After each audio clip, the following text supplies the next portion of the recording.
What's up and welcome back to episode 104. Pro Pals Talk presented to you by Boot Crew Media and Company Burger. Company Burger located at 4600 Ferret Street in Uptown New Orleans. This is a podcast dedicated to Herb later, also Shamit Dua joining later. Usually I kind of ask how everyone's doing, and we're just going to skip that and go straight into Herb Jones and what happened this week, because I am pretty pissed off. And I think the voting process, I'm going to throw it to five first. The voting process has to change. But before I get to five, I'm not a big stat guy, but I looked up some stats today.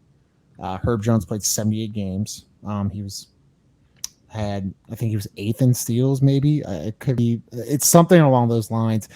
Total, he had 130 steals, 60 blocks, and guarded the best player every single night. And when I say best player, right, I mean the best player in the gym, like LeBron James, De'Aaron Fox, Donovan Mitchell, Chris Paul. I mean, the list goes on and on. I mean, I can just, when I'm telling you, night in and night out, as a rookie, he was guarding an all-star or an all-NBA player. And for him, five, to not be guard eligible, make that make sense. Because I know you want, because I'm going to give you your time on the whole Rudy Gobert shit too, but make that make sense. How is he not guard eligible? Bro, let's talk about this. Second team, right? We have Bam, Draymond, Drew, Robert Williams, and Matisse Thybulle. What position does Matisse play? Please tell me, what position does he play? I could. They got him at guard, five. They got him at guard. What? He never brings the ball up. He doesn't guard it. Whatever. All right. He doesn't play the guard position. Also, as their depth chart says, he's actually a small forward, and he comes off the bench. Herb starts on the best offensive guard forward position there is. Yep. I like Matisse, but come on, like what are we doing here? Like Herb Jones played 78 games this year as well. I think he started 68. To your point, five. He starts the game on the best offensive player that isn't a center or a big forward. Yeah. And he can play 1 through 5 if needed. And what's crazy about that, right, is like you mentioned that and I know the playoffs don't really matter, but if Paul George was playing, he was guarding Paul George. He guarded Dejounte Murray, shut Dejounte Murray down. When Dame is healthy, he guards Dame Lillard, De'Aaron Fox, LeBron James. I'm just going over these names. I want y'all to understand. Zach LaVine, sometimes Trae Young, Chris Paul. I mean, the list goes on and on. It is blasphemy, Lito, to not even make the second team. I still think he's a first team guy. Like I see him, we watch him night in, night out. But to not make the second team, the NBA has two problems off the top of my head. They have an officiating problem. Talk to him. And they have a problem with giving awards to the wrong people. Boy, this Sunday, you preaching it. Yeah. What? Listen, if I could just get into my Herb Jones bag just for 1 second. All right. Herb Jones had a defensive rating of 111.5. He didn't get one first place vote for the all defensive team. He got 10 second place votes, right? Evan Mobley got more votes than Herb with 13. Fred VanVleet got more total votes than Herb overall, right? Like, that's insane to me. I love Fred VanVleet, but no. But Matisse Thybulle had a defensive rating of 107. So already, like, if we're going off these are ratings the NBA puts out. I'm not making this shit up. This is public knowledge. So if you're telling me y'all rated him better than another player, how doesn't that translate to getting the defensive being on the list of first or second, whatever? I mean, man, listen, I feel like first should have been a no-brainer, but honestly, second, not being on the second is disrespectful. Disrespect. I love that word, Stephen. Disrespectful. That's how he should feel. Disrespect. I feel disrespected. I didn't even play a second for the Pelicans this year. I mean, the voting needs to change, and it's been a problem. And before, after I'm getting to five here in a second, but Stephen, I mean, the guard eligibility thing, like why is awards section and stuff like that, the only place where we consider guard and forward, everybody, it's like 1 through 5 when you're running the game. Who cares? Why do you have to put a label on somebody? If somebody deserves it, let them be in the category. Oh, he's not guard eligible. Who gives a shit? You know, it's like that's there are little things that need to change, but also everybody talks about it. This is the kind of thing that I don't agree with when you're talking about Herb and you say for a rookie. Rookie doesn't matter in this, first and second team on defense. Yeah, he's out there guarding as a rookie. He's guarding the best player on the court, but I mean, that shouldn't matter. What should matter is him not making first team for the rookies. That's where we need to talk. That's more sacrilege, I think, than this. But it's the revenge tour starts now. Oh yeah, for sure. It starts now. So I mean, if he misses another all defensive team for the next couple of years, I'd be surprised. Yeah, and I forget who came out with that. I think it might have been due to the coverage of Celtics. He's like, I don't expect Herb Jones to miss a defensive all defensive team for the next 15 years. But 5, I hate this guy. Does that mean he's Rudy Gobert? All the time. I'm the best defender in the in the league. No, you're not. Like, you don't guard the best player every night. It's like some nights you'll be matched up with Jonas Valanciunas. Like, he guards just 5s. Herb Jones guards 1 through 4. See, my biggest upheaval with Rudy, bro, there's some playoff games that you're unplayable. If you're telling me you're the best defensive player in the league, you can't even finish games. Like, they play you off the court. There's no way you can say I'm so valuable at the defensive position that I need to. Oh, I deserve one. He was mad about not being the defensive player of the year. He doesn't even deserve to be like defensive second team. Like, yeah, I get it. They get the fun, like the way they play defense, they funnel everything to Rudy, right? Right. Hence why he gets mad at Donovan because he doesn't play any defense. But like, that's the game plan, is to funnel to you, and he gets the rest, and whatever. But he don't play defense. Just to confirm, Donovan don't play that. Oh, not a lick. Right, and I really don't expect him to. But you know what Donovan Mitchell said? Herb Jones is probably the one defender that he has to scout for, that he has to get ready for, because he knows what, like, to say that about, I'm not gonna call Herb a rookie. I'm gonna call him a first year guy, because he's just he's not necessarily just a rookie mentally. Like, he's way past that. He's just a rookie by class, not by mental or physical abilities. This is something that I wanted to bring up. Zion not being on the team, like playing, hurt Herb, but also catch-22. It allowed Herb to play, because he probably wasn't going to play if Zion was there, or play as much. Vice versa, the allure of Zion being there probably would have got Herb more looks, more game tape, because they're there to watch Zion, i.e. they'll see Herb. So it's catch-22. Lito, before we got on, we talked about games played. I'm looking at this list right now. Draymond Green, and to Steven's point, Draymond Green at one point was literally calling games for TNT during the regular season. He missed wearing a suit, baby. Like, he was literally calling basketball games. Missed really bad suits. really bad suits. He missed places games, and also Jaren Jackson, who was first team all defensive, missed more than 26 games. So Herb Jones played 76, started 66, whatever it may be, guarded the best player every single night, and to Five's point, had multiple all-stars and all NBA players saying that dude is probably one of the best guards in the league defensively. Yeah. Look, again, the NBA has a problem.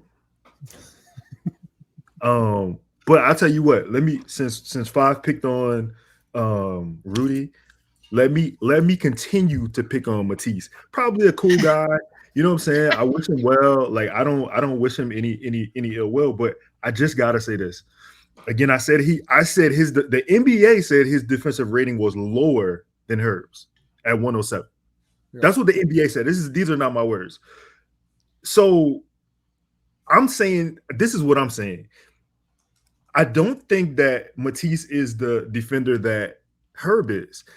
Actually, you know what? Let me take a step back. I know Matisse is not the defender that Herb is because the NBA rated Herb as a higher ranking defender, right? He's a solid defender for sure, but he ain't Herbert Keyshawn Jones, not my client. Like, hell no. I just saw your name. Hey, what Q93 said? They said that. They said that. Listen. Let's just keep in mind.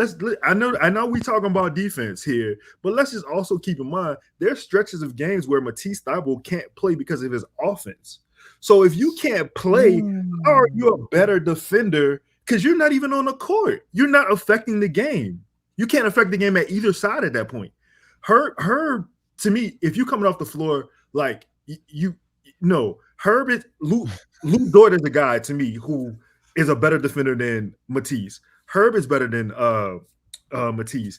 And listen, man, like Herb came in game 4. What game did y'all? I think it was game 2 or 3. It was 2. Josh Hart got hurt in that first game versus Philly, and Herb never saw the bench again. Listen, so let's start there. Matisse isn't the best defender on his team. See what I'm saying? It'd be byproducts of Joel, man. Byproducts of somebody MVP. Let me ask something real quick. Who votes? Who has the votes on? Good question. No.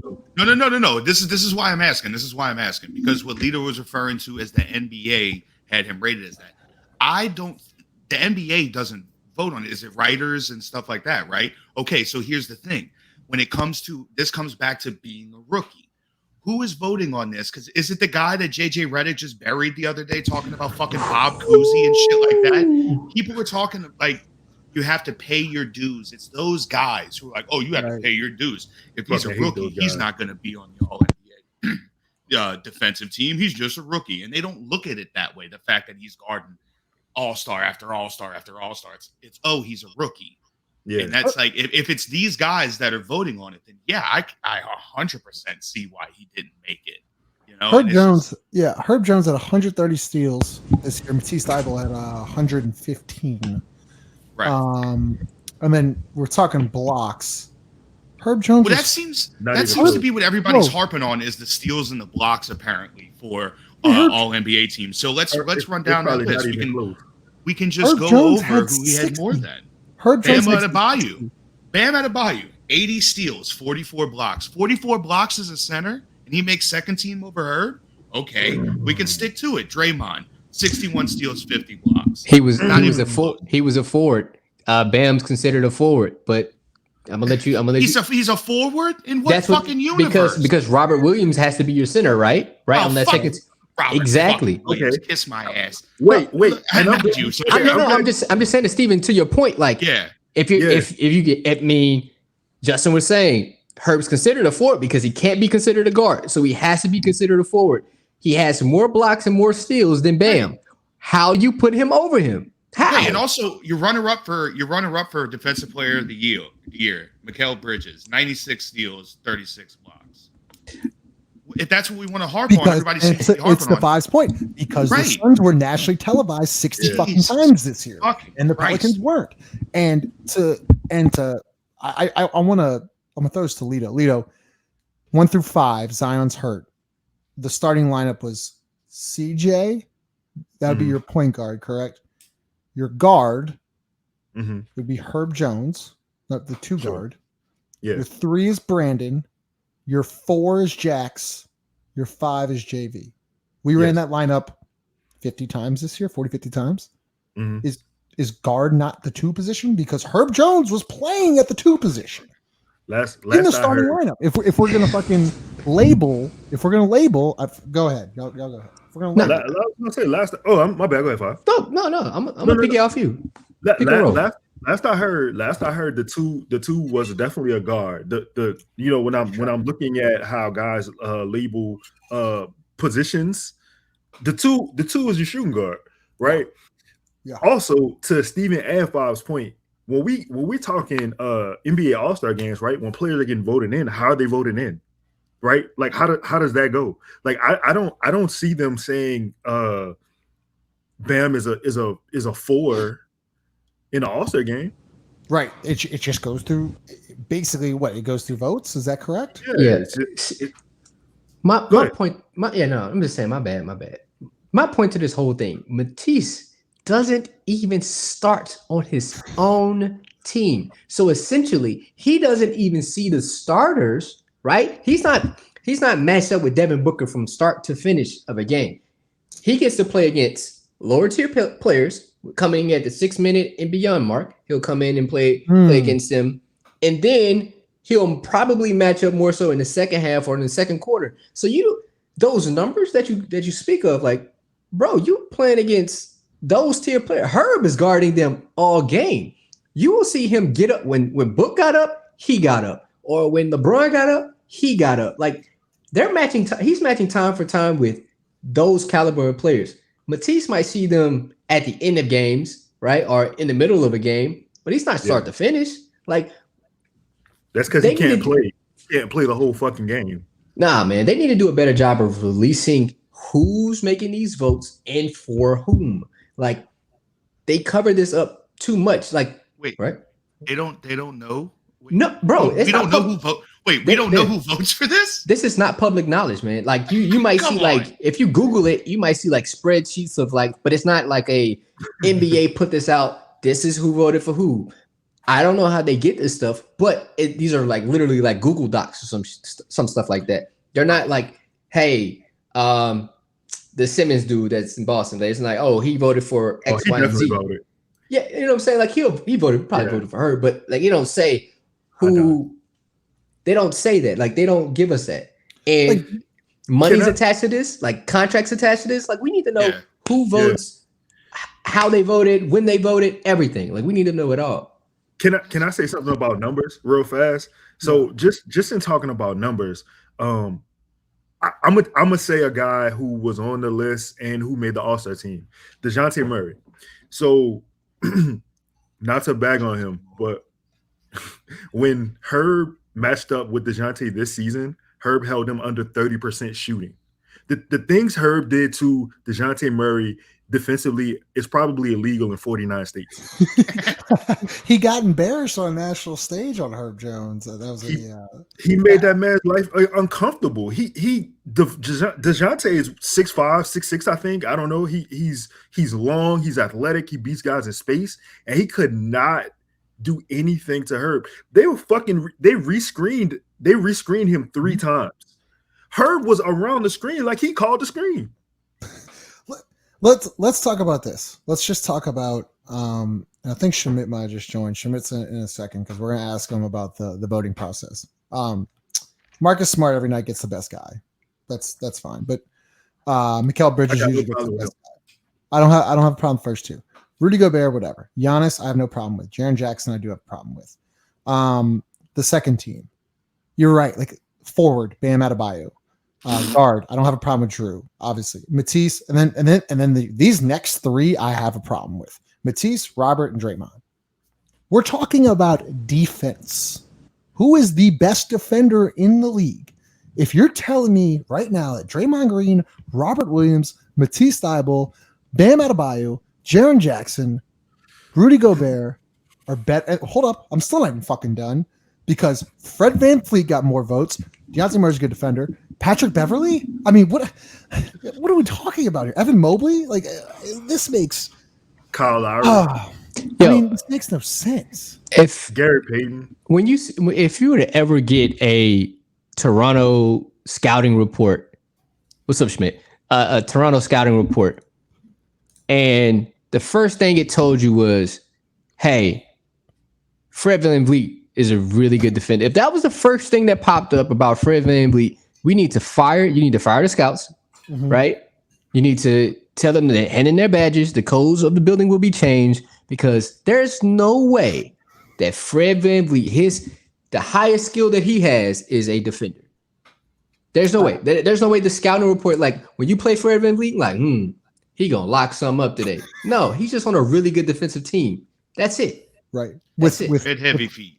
With some really good defenders, and you have Scotty Barnes, you got Siakam, really good players. Schmidt, you just joined kind of a shit show, so welcome to the show. how does this voting process, how does this work with all defensive teams? Because we've been debating it now for 20 minutes. How does this work?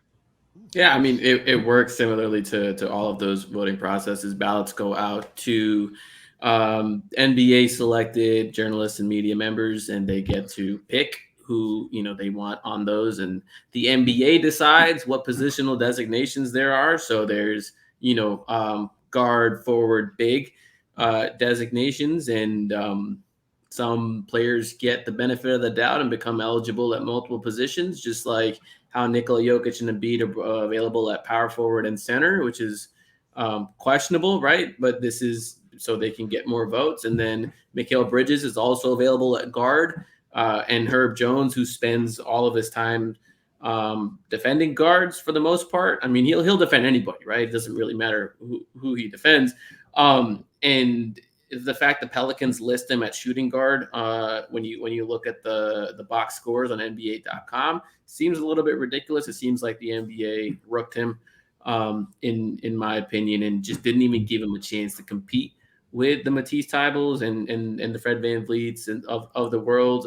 So it's unfortunate. It's really unfortunate that it's one thing to like not get the respect, because I think the forward position is pretty stacked, and it's like I don't think when you look at the people who won, Giannis and like Draymond and them are like, I don't think it's a snub to say like, okay, like Herb wasn't a better defender than those guys specifically, but to not even give him the opportunity to compete against Matisse Thybulle is bonkers to me. Schmidt, Five brings up a good point. Do you think the Pelicans not being on national TV this year hurt Herb Jones? No, because they were on national TV more than like the average team. Like even though like some of those games got rescheduled for other teams, like they were on national TV more than the Bulls, right? They were on national TV. Let me look at some of these guys who got voted. I'm pretty sure they were on national TV more than Memphis, but I could be wrong about that. I think they were. They weren't? I think they were. I think they were. More national TV games in I'm sorry. I remember, Memphis complaining about how they weren't on TV and they finally started getting games at the end of the season. And I know they switched some of our games off. It might be even. But I think, like, to your point, you said, I think, like, say, like, Joel Embiid, right? He's running for MVP. I think Matisse benefits from a player like that with that exposure more than, like, say, if we had Zion playing. Like, Zion, I mean, Herb probably would have benefited from Zion being out there because of the star power. Even in the playing game, what's the lady's name? Oh, my God, I can't. Doris Burke. Right, she was willing to trade in her cars. Like, oh, I need my codes back to my vote back to switch it back out. Like, because she's seeing Herb on a night-to-night basis now. Like, if those games are more nationally televised, or if we have Zion, i.e., I'm thinking, he probably gets that nod then. Well, so I think it's less about national TV. I really do think what killed Herb is the Pelicans record and the Pelicans 1-12 start, because let's face it, the Pelicans weren't really relevant till like the back 20 games of the season. Yeah. And then they kind of made it exciting, and the votes were already in before the play-in tournament. And so they had not secured a playoff berth at that point. The votes were already in. And like you said, like Doris, like that's the first time on that kind of stage. But the Pelicans are 10 games under 500 now. If the Pelicans were the Wolves, who were 10 games over 500, I think Herb would have been getting his recognition all along. And I think it's less the exposure. I think it's more the team record and everything that comes with it. I think we see it every year. Teams, you saw it with Julius Randle and all NBA voting, and Zion didn't get all NBA, right? And people I think can argue that Julius Randle was better that season. I wouldn't. I think Zion was like a top 10 player, scoring 27 points a game. And then we've seen, the drop off that Randle had this year. So I think it really has to do with winning games. And the more the Pelicans start winning, hopefully next year, the more of these awards that the players are going to start racking up. Hey, Schmidt, I have a question. That was an interesting perspective. Thank you for sharing that, because I do think that because of our record, we didn't get a lot of, recognition. But let me ask you this: do you think the Herb thing is just they think he's also like it was a fluke, like the year he had defensively? They don't think it's something he can maintain? Defense is hard to fluke, huh?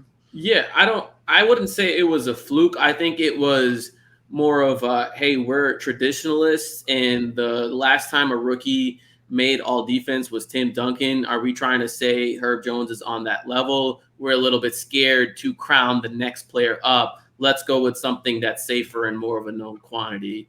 I think that was more of it. But I mean, even then, this is like, I'm so curious to see what would have happened had Herb been made available at guard.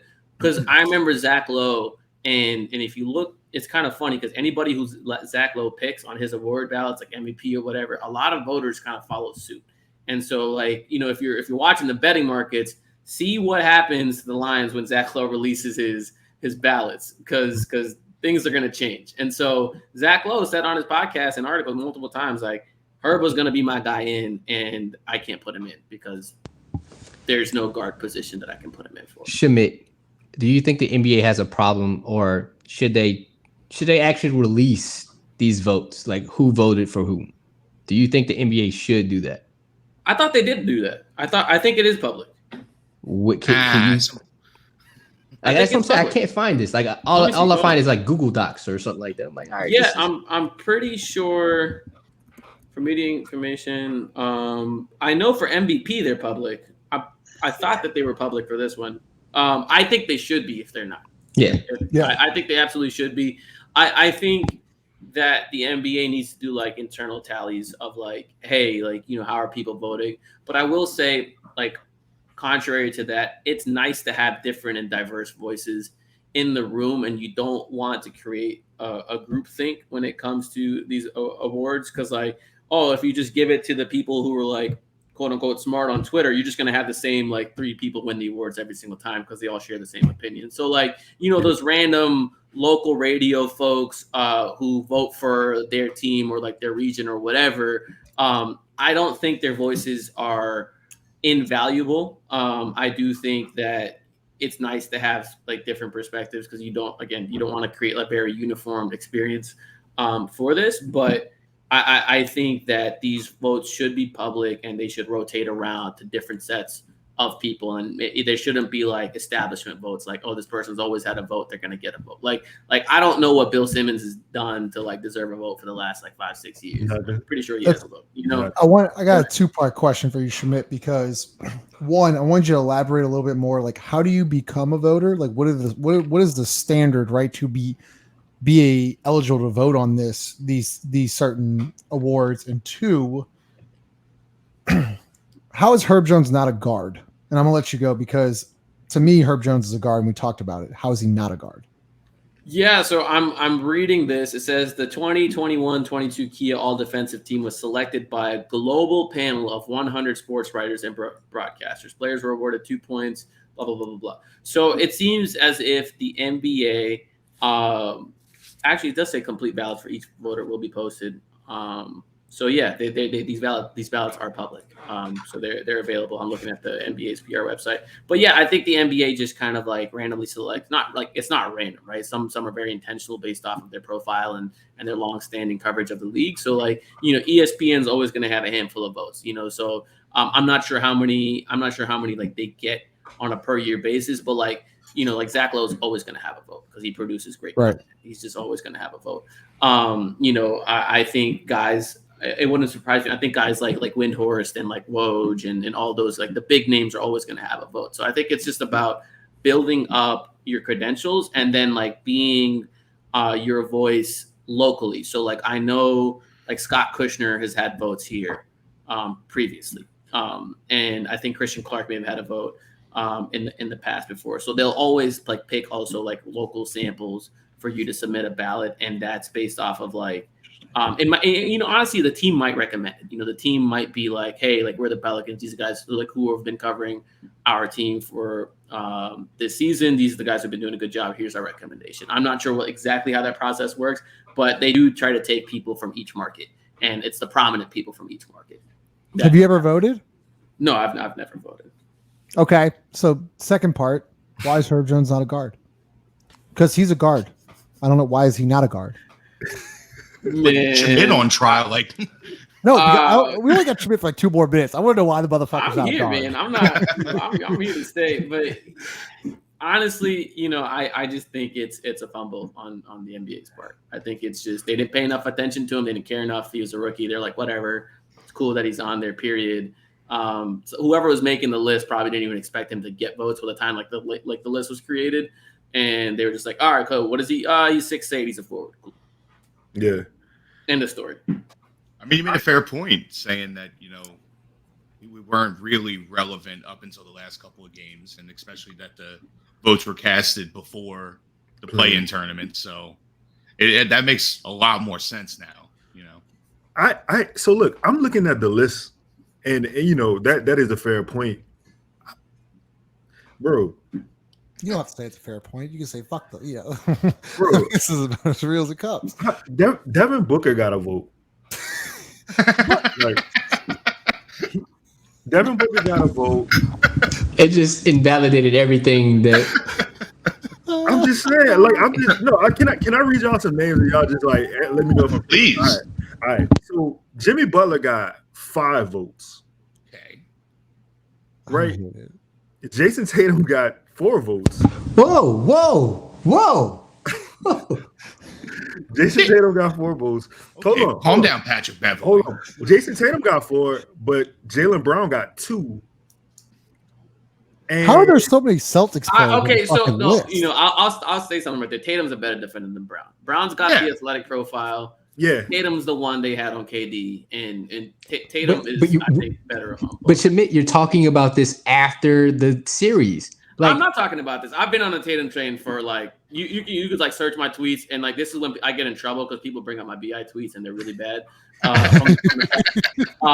I've been on the Tatum train since defensively on the Davis side, because I was like, Tatum has been an impact defender since his rookie year. I believe in Tatum.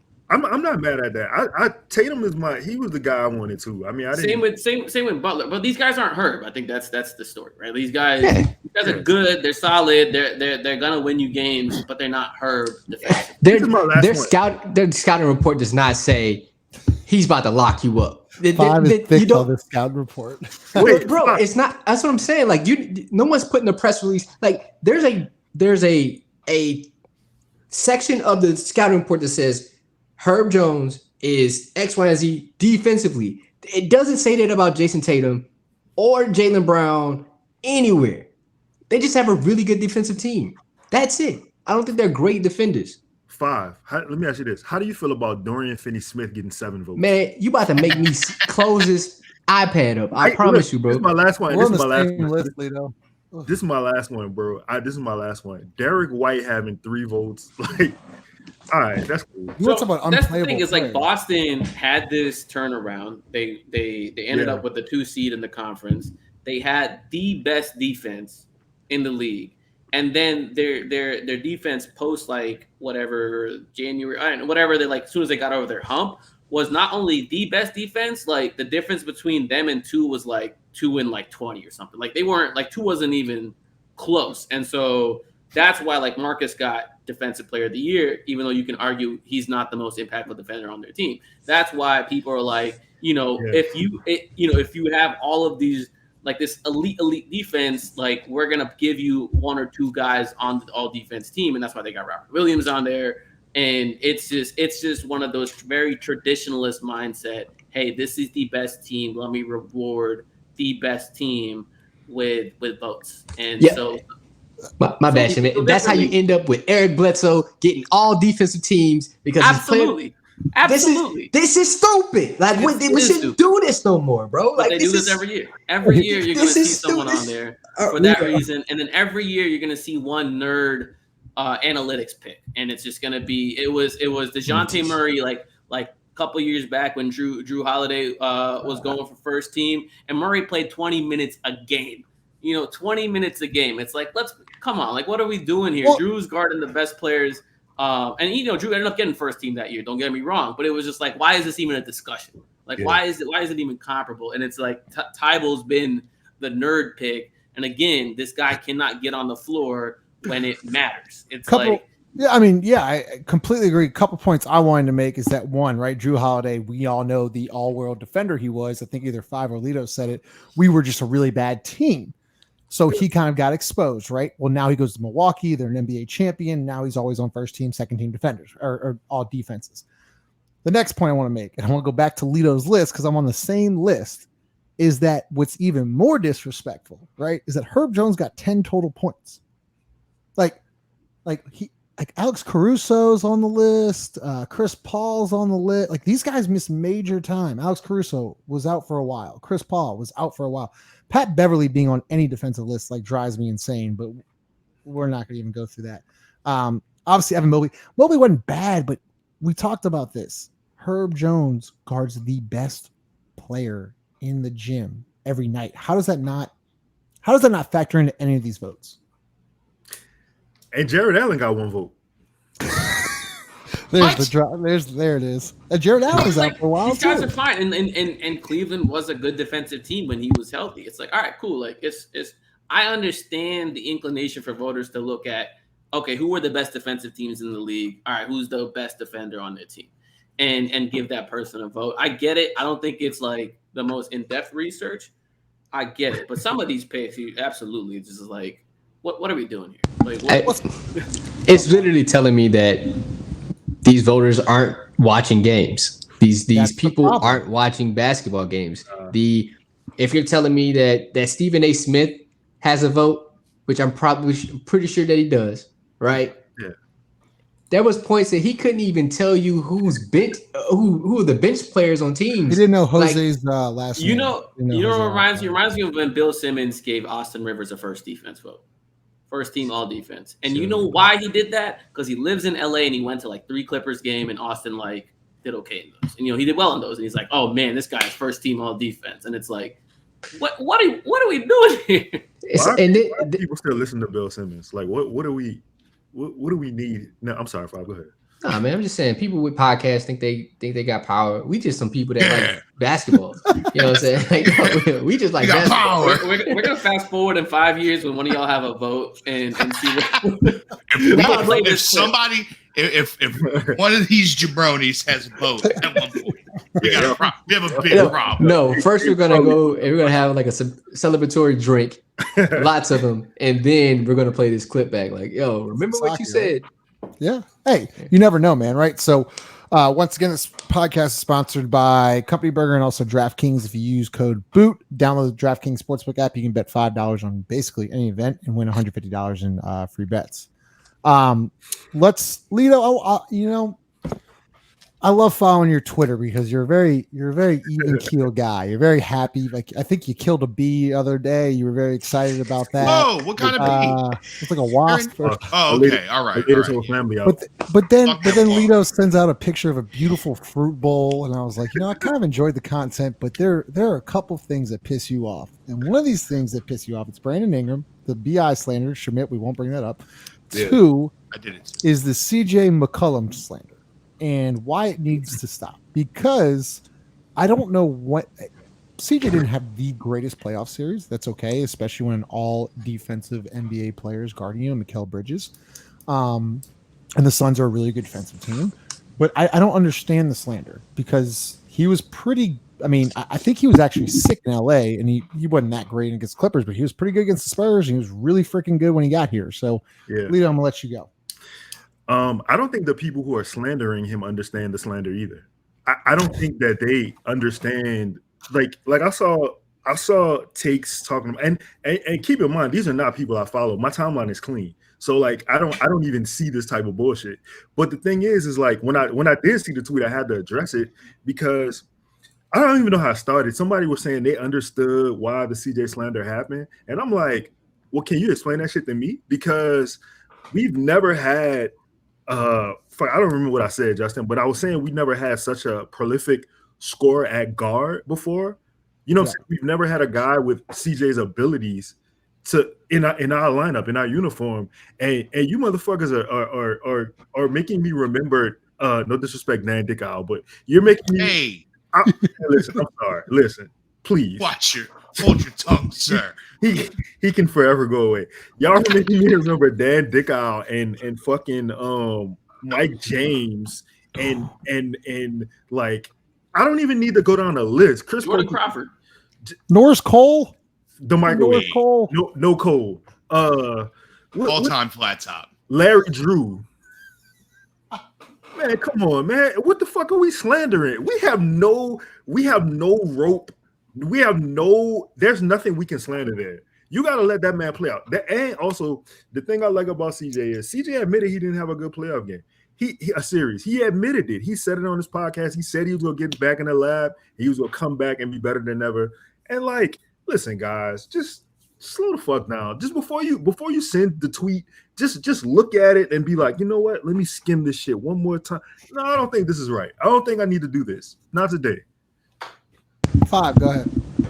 Man, see, this is why I get in trouble with the Twitter people, right? You know, sometimes I feel like there's always like an energy towards me, like you got to watch what you say around me because I don't like everything, and I'm gonna let you know when I don't like it. And you better have your answers together, or you're just not gonna like me at the end of the day. CJ McCollum is a New Orleans bounce instructor. That's what CJ McCollum is. Like, he gonna make you dance, and sometimes the groove just ain't there in this playoff series, and it just wasn't there. I'm cool with it. Like, I gotta understand, like, maybe he just didn't have it there. You know, he just moved from Portland. He just had a kid. Mm-hmm. They're not in New Orleans. Like, his whole rhythm is thrown off, and I think CJ's a big rhythm person. Like, he was able to come in and ingratiate himself into the team and be a part of it, then become a leader. And it takes so much out of you. And sometimes when you go against a top team like the Phoenix Suns and they draft up a plan and they put Mikal Bridges on you, a bigger, probably stronger, younger, faster, leaner guard on you. And yeah, you can have one or two decent games, but for a series that kind of gets, takes a toll on you. Also, he was sick and he was coming off that. He was trying to get back into it, and it's just so hard to do. So I'm just saying, before we start, raining on that parade, like, CJ McCollum is he gave us validity. Like, if it wasn't for CJ, we probably would have had a worse outcome. So chill out with all that. Didn't he have a collapse lung? Wasn't it collapses some shit? I didn't even know that. That was I'm gonna be honest. prior to the trade. Yeah. I'm gonna be honest, 5. I had no idea where you were going with that. No. 5, you bring up a really good point because I don't know. I forget who we were playing. It was when the bird flew into the tower and like half the city shut down. I forget who we were playing. Does anybody remember who we were playing? No, but I knew. Well, we started the game late. We started the game late, whatever it was, and CJ McCollum in the presser was like, "Yeah, maybe." Oh no, the playoff game. It wasn't there like. Oh, there was also that. Threat? That's what it was. That's something. All right, so there's a bomb threat. There's a bomb threat, which pushed our game back, and I think we lost in Atlanta. That's what it was. Yeah. And CJ came in the presser after the game, was like, hopefully we don't get delayed again because it fucked up my entire rhythm. And to your point, 5, he's a rhythm guy. Having a kid, not being the same city, like it's an adjustment. And for people to slander and like say, get off CJ's third, like everyone calm down. Like Schmidt, like he's gonna be hosting. First off, him and BI are gonna get an off season together, which is enormous. Also, we're forgetting to mention a guy named Zion Williamson, who will probably be included in those workouts. So those 3 together, getting those reps in every night, or every day. I mean, Brandon was doing 3 a days, which is insane. How big will that be moving forward in the next season? Yeah, I mean, first of all, like I don't know why we need to give time to like the lowest of the fan base talking about CJ and all that. Like everybody who's been around this team knows the deal. So I think enough said about how awesome CJ is. But with respect to those workouts and building chemistry, so yeah, I think the plan right now is everybody's going to meet in Vegas first, and they're going to do a little mini camp there, and then Ingram's going to host another one in Phoenix down the line. Last year, they ended up doing Nashville because of the hurricane and that displaced them. They were supposed to be in New Orleans, and they ended up going to Vanderbilt for that. But I think that'll probably be in the New Orleans facility as they approach training camp. But Vegas first, then Phoenix. I really hope that Zion is true to his word and shows up to those. The reason I'm optimistic it's different this year is because of CJ. Is because he has a voice in the locker. He is the president of the players union. He carries a certain gravitas, and he is keeping an eye on Zion. From the second the trade happened, he said, "I'm going to get down to the bottom of it." He's going to make sure things run on smooth time. So Mr. McCollum is a tremendous asset in that regard alone. And if he can get everyone out there and on the same page working out, that's excellent because every single rep they have working on things, going through sets, working on their 2-man game, 3-man game is going to be time that they don't have to waste in training camp or in games figuring out. Obviously, they're going to need all the time later as well, but it's never too early to start figuring out each other's tendencies, to start figuring out each other's timing, passing habits, shooting habits, things like that. So, yeah, I mean, we've already seen, and I think there's such smart basketball players that it's really not going to take all that much to get it going. All of them are willing passers. Maybe CJ holds on the ball a little too long sometimes, but all of them are willing passers. And I think even CJ recognizes that when a guy like Zion's on the floor, you get him the ball. And if you get him the ball, he'll get it back to you and you'll only get a better look. And so, yeah, just we've seen how Zion worked with a guy like JJ Redick. In that screening action where JJ screens for Zion and teams just have no idea how to defend that. That's going to be on cocaine when CJ's That's a hell of a ref. That's going to be on cocaine because CJ can, from that point, not only shoot because he's a tremendous catch and shoot 3-point shooter, but he can put the ball on the floor. He can drive, get it back to Zion. So the amount of offensive options available to you just out of that set are maybe 200 times more. Just because of the skill set that CJ has, where he's not just a shooter. Yeah, Steven, something not talked about enough, and I try to mention this in my little Zion video, but CJ and Larry, after the exit interviews, actually took Zion out to dinner at Chop House downtown. How important is that? Because those are two veterans, especially with CJ, they're already building it, I feel like. Yeah, Uncle CJ is going to do fine with this, I think. Uncle C. Unc's gonna be all right. All right. Yeah. I mean, you got the veteran leadership now in the locker room. That's what we kind of lacked, other than JJ coming in, and maybe JJ was. I mean, JJ was probably fine, but yeah. Anyway, you get it. I don't know how he is as a teammate. He comes off as kind of douchey to me, but he's been great on ESPN lately. But anyway, no, CJ. Yeah, like you said, he's getting to the bottom of it. I think it's got to be done in-house, and it's got to be done by the players. The front office is the front office. Where they fucked up, it's different in the locker room. So I think they're going to be fine with it. Like you said, you're going to have an off season. The things that he said, about he wants to sign the extension. I mean, if that's what he's going to say, he better show up to these little mini camps that they're putting on. And it's just, it's got to be done by the players. I mean, is their relationship even fractured in the sense of the front office? That's probably the $1 million question. But I mean, I all I know is, I guess Lito to, BI's taken that step right in the leadership role. What's that? Where'd you go? Wait, hold up. Say it again. My bad. You talking about superstar Brandon Ingram? Yeah, sorry, superstar Brandon Ingram. Right. He's taking that step, and I feel like, as to Schmidt's point, going Vegas, going back to Phoenix, he's hosting, the workouts, things like that. What are you expecting from him? How much better can he get? Brandon, how much better can he get? Because Five, I want you to answer this too. How much better can he actually get? Man, that's a good question. I think, I mean, of course, he can be a better 3-point shooter, right? That's fair. That's something that he can definitely step up. I mean, his passing and seems to get better. Seems to have gotten better every year. Defensively, he took a leap as far as just making the effort on defense this year. I mean, shit, man, he's what, 24 years old? Yes. He's 24. I mean, fuck, he could get better. He can get a lot better. I think. You know, I'm wishing that when he was on his Tatum pedestal, I think Bi can probably get like, you know what I'm saying? Like I'm not. No. Say it.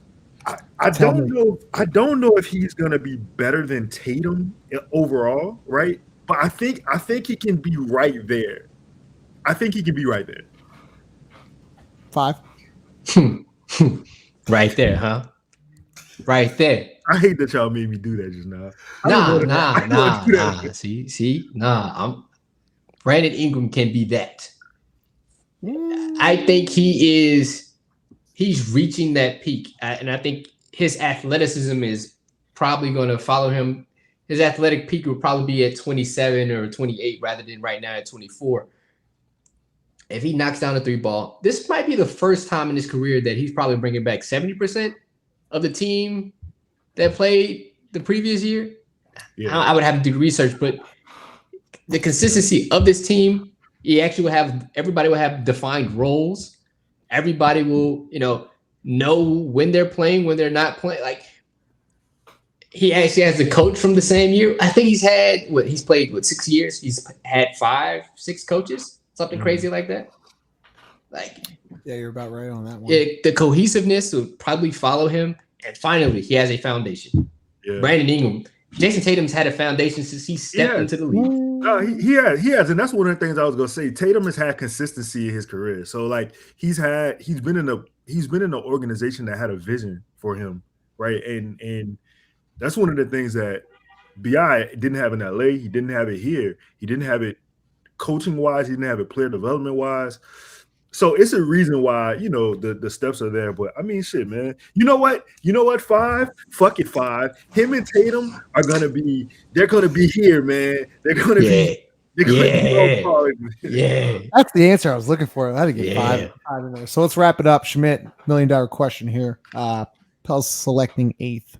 You had a fun poll today, and I retweeted it within 3 seconds because I love Ben Mathurin. What do you see the Pels do? Seriously, like honestly, do you see it?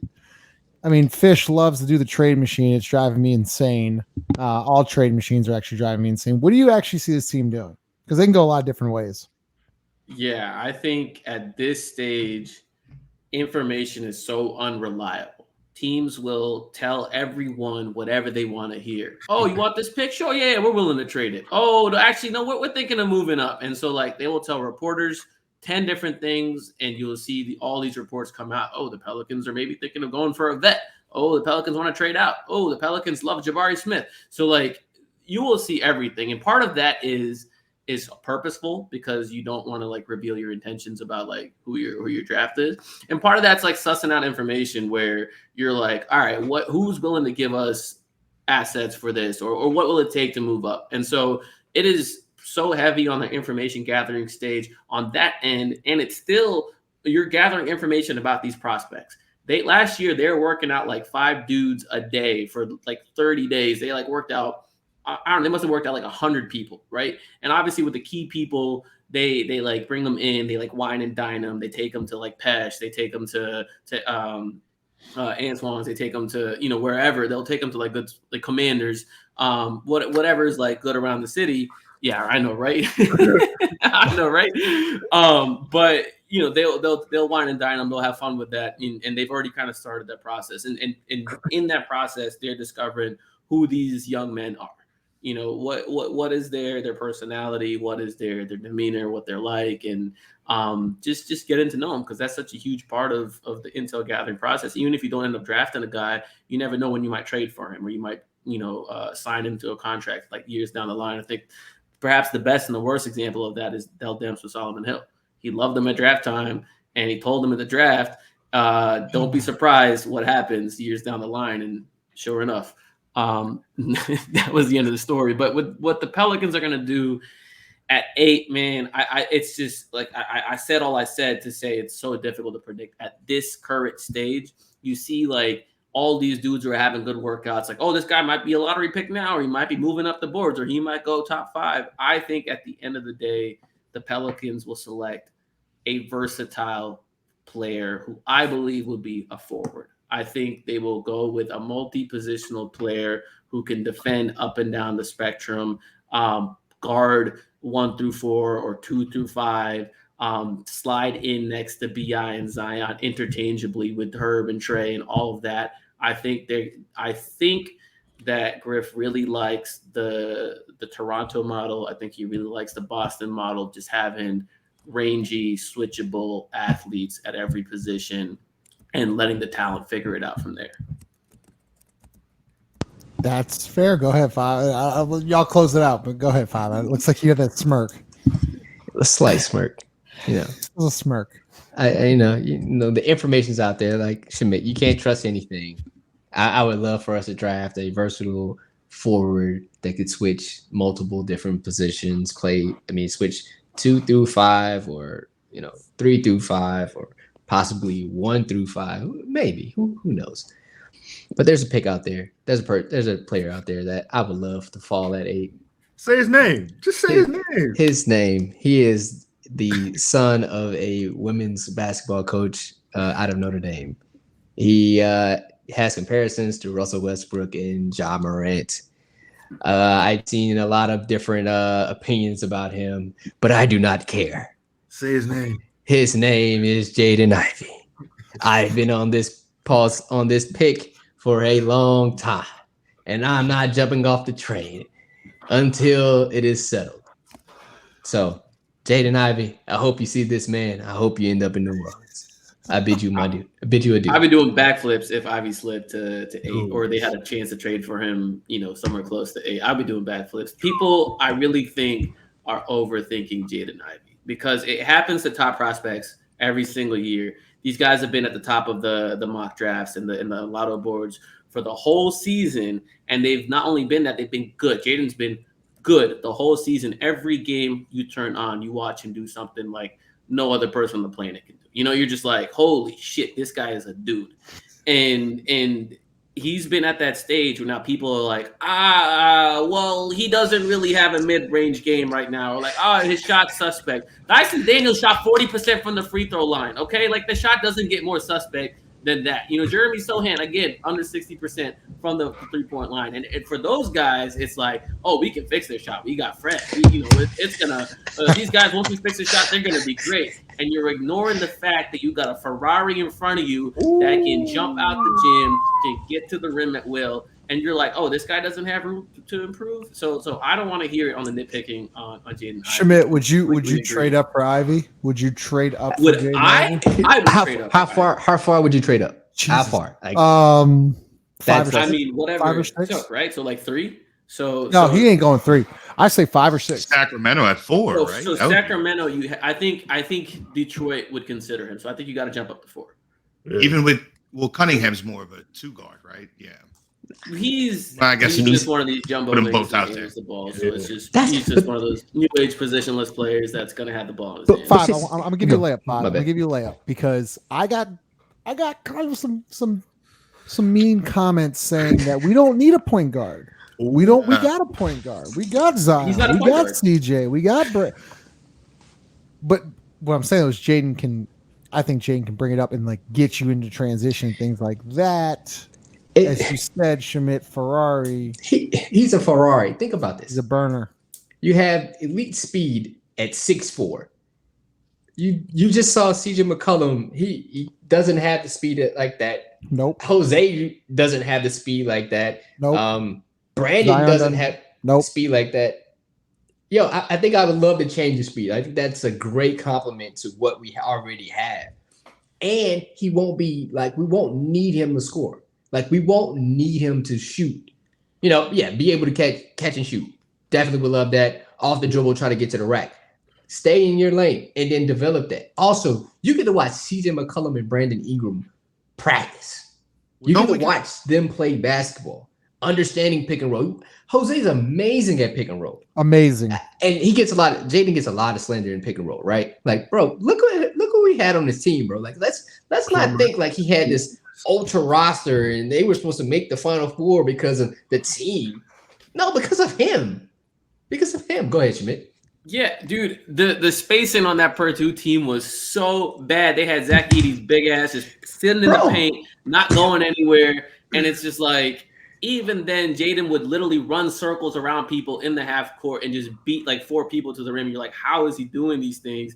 And you put him in a situation in the NBA game that is faster paced, that allows you to get an open floor more, that is better space. He's not going to come to a team if he gets to New Orleans, right? That's a big if, not whatever. Yeah. He's not going to come to a team in New Orleans where he has to be the savior of the franchise. He has to be given the keys. Exactly. He gets to learn the game. He gets to work on every single one of his flaws. He gets to have a valuable experience to where it's like, he may get to Detroit and it'll take him a couple years to figure out how to play winning basketball next to Kate. They're going to be rebuilding for a while. You may get to Indiana who, they don't like to rebuild, but is that a playoff team in the East with him and Halliburton out the gate? Not yet. Portland, I don't think you're going to be I don't think Portland would pick him just because, I think they're on a different timeline with Dame. So it's just one of these things where, yeah, you give him all the minutes Devontae is going to get, and it's great. You live with it, and all of the flaws and all of the mistakes that he makes. Great, let him play with it because you're going to have a good team anyway. Who? One of y'all said fall forward, right? I forget. Was it you 5? Fall forward with the rookie minutes. Yeah. Does having a guy like Kyra deter you from maybe moving up to draft? Kyra's done. I love Kyra. I just there is not a single person on the roster that should deter you from making No, what I'm saying, I guess so, but what I'm saying is deter you from maybe trading other assets, moving up to get a guy. That's what I'm saying. No, just throw it at the fucking wall. Who cares? Yeah. Lito, you've been quiet. Go ahead. You want to close this out? I think you have a thought. I mean, I'm not, everybody knows who I want. I don't. It's not happening. I love you, brother. It's not happening. Everybody knows who I want. We all can dream, but I will say this: I love when the Pelicans play faster. I love when we get out. You know what I'm saying? In the That's how we beat Phoenix in 2 games. So you like Shimon said, you put a Ferrari in the you know what I'm saying, with the ball in his hands and fuck. I love to see it, man. I'm also sold on Matherin, and I'm also Shimon, who was it you posted yesterday? Sohan? Yes. I'm drinking the Kool-Aid, man. Yeah. I like all of those guys. I think, with the Pelicans, if they stay at 8, there's going to be 5 guys on the board that I'd absolutely be happy with. I think Keegan Murray's going to be on the board, and I think Pelican fans are sleeping on what that dude brings. I think there's a possibility he turns into someone who can create on the ball. On offense, he's already a very versatile player. He plays on the ball, off the ball, but I think you can start putting him in ball screens and he can handle it. And he's very versatile defensively, super productive, rebounds the ball, blocks shots. And it's okay, can he be your Robert Covington style defender on defense? Just a lot of help side stuff. And you're I think he absolutely can. Dyson Daniels, 6'7", vision like a point guard, can handle the ball. Is actually kind of a beast on the post. They like to post him up a lot because he's a big guard or whatever he is. I don't even know if you call him a guard. Again, his shooting stroke looks better than his numbers indicate. 40% from the free throw line. Can Fred Vinson fix it? If he can, that's his scoring profile is really not that dissimilar to what Scotty Barnes had in college. Scotty Barnes is obviously a tier 1 athlete, but this guy is so versatile, can run. I think he's better at pick and rolls, better at passing on the open floor. So I think this guy's offensive potential through the roof. Better than Mather. What is there to say? I mean, this guy can shoot, movement shooter, athlete, threat in transition at all times, both at the rim and from the arc. And people, we had Sam Vecini on. He said people are sleeping on his playmaking, people are sleeping on his on-ball skills. So definitely upside there. And then the last guy, not the last guy, but Jeremy Sohan, you just mentioned, 6'9" guy, Herb Jones on defense with the motor, versatility, and he has the ability to run pick and rolls. And again, just can you figure his shot out? And then my wild card pick is Usman Jang, who's just he's probably, I think it's a reach. I'm just drinking the Kool-Aid on that guy. I don't think someone's picking him at 8, but just the skills that he has at 18 years old at 6'10" is tough to pass. Schmidt, you I guess the cat's not out of the bag yet. You have a vlog coming out of a trade target, or maybe it's a free agent target. I'm not going to say the name. I'm not going to say the name on the air. I'm very interested in what you said, but that could be interesting. we're gonna get out of here. This is supposed to go 45 minutes. We went an hour and 4 minutes. But Steven, Lido 5, Schmidt Dua. We will be back Sunday night. You can follow us Propels Talk on Instagram or Twitter, or follow any one of these guys. I don't think your Twitter handle is Herb Jones Public Defender, Lido, but if you want to change it to that, I'm more than okay with that. Thanks to our sponsors, Company Burger and DraftKings Sportsbook app. We will see y'all next Sunday. Kisses. Later. Peace.